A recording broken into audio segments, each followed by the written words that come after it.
Sabe aquela ideia de que criptomoeda é sinônimo de anonimato total? Então se prepare para uma surpresa. Na maioria das vezes, isso é um grande mito. Hoje a gente vai mergulhar na ferramenta que tenta transformar esse mito em realidade, os misturadores de cripto.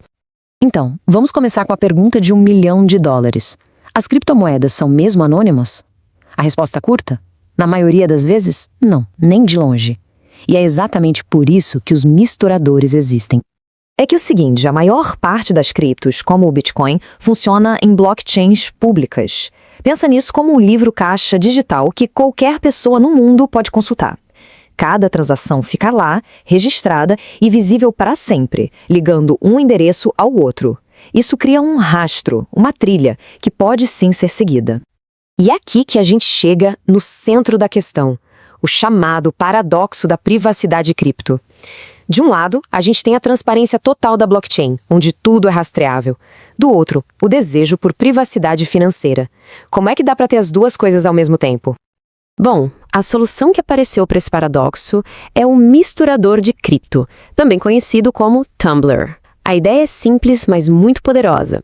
É um serviço que pega moedas de um monte de gente, joga tudo num grande caldeirão digital, mistura bem e depois devolve valores iguais para endereços novinhos em folha, quebrando completamente aquela trilha rastreável. Tá, mas como é que essa mágica acontece de verdade?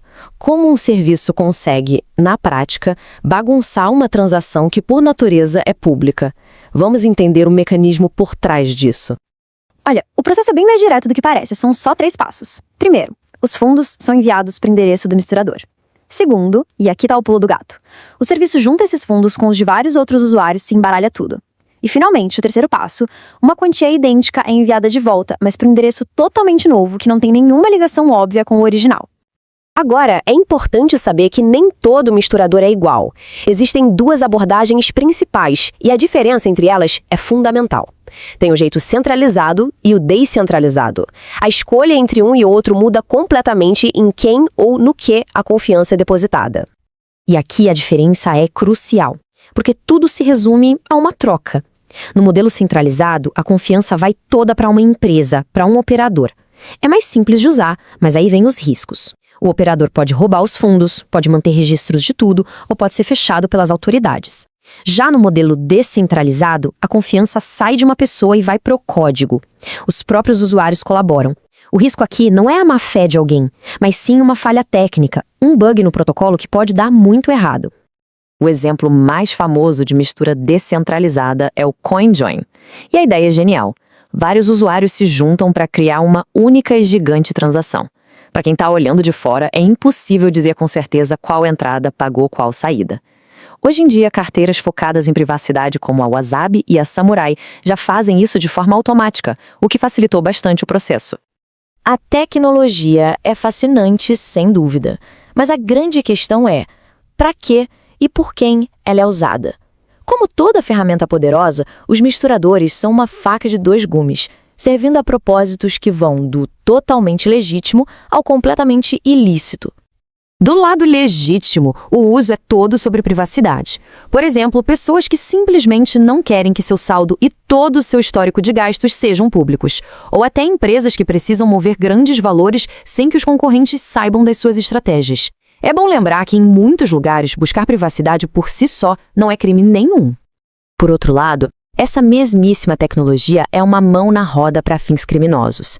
É uma ferramenta muito comum para lavar dinheiro de hacks, para esconder os lucros de ataques de ransomware ou, de modo geral, para dificultar o rastreamento de fundos de qualquer atividade legal.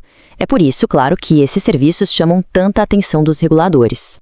Então, se alguém por acaso está pensando em usar um misturador por motivos justos de privacidade, existem alguns pontos bem críticos para avaliar antes. Definitivamente não é uma decisão para se tomar de cabeça quente.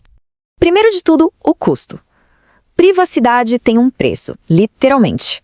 A maioria desses serviços vai cobrar uma taxa que normalmente fica ali na casa de 1 a 3% do valor total que está sendo misturado. E agora, o ponto mais importante. O que pode dar errado? Bom, a lista é grande. Num serviço centralizado, o operador pode simplesmente sumir com o dinheiro de todo mundo. Num descentralizado, o perigo é um bug no código que pode levar à perda dos fundos do mesmo jeito.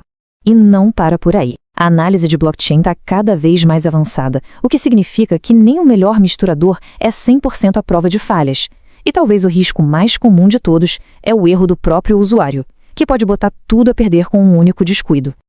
E isso mostra um ponto-chave. O trabalho não acaba depois da mistura. Para a privacidade ser de fato mantida, é preciso uma higiene operacional muito rigorosa.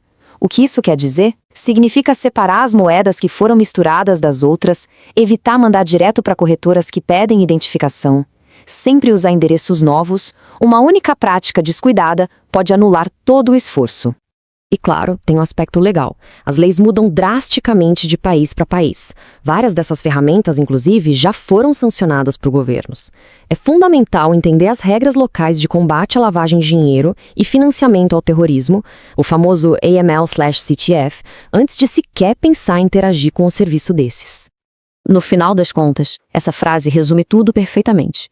Misturadores não são uma capa de invisibilidade mágica. Eles são uma ferramenta que torna o rastreamento muito mais difícil e caro, mas não impossível. Eles dão um grau bem significativo de privacidade, mas anonimato absoluto, isso eles não garantem. E isso tudo nos deixa com uma pergunta final para a gente refletir. Essa busca por privacidade financeira total que essas ferramentas permitem, é a defesa de um direito fundamental ou acaba abrindo as portas para um álibi? A tecnologia está aí, mas o debate sobre o lugar dela no mundo? Bom, esse debate está só começando.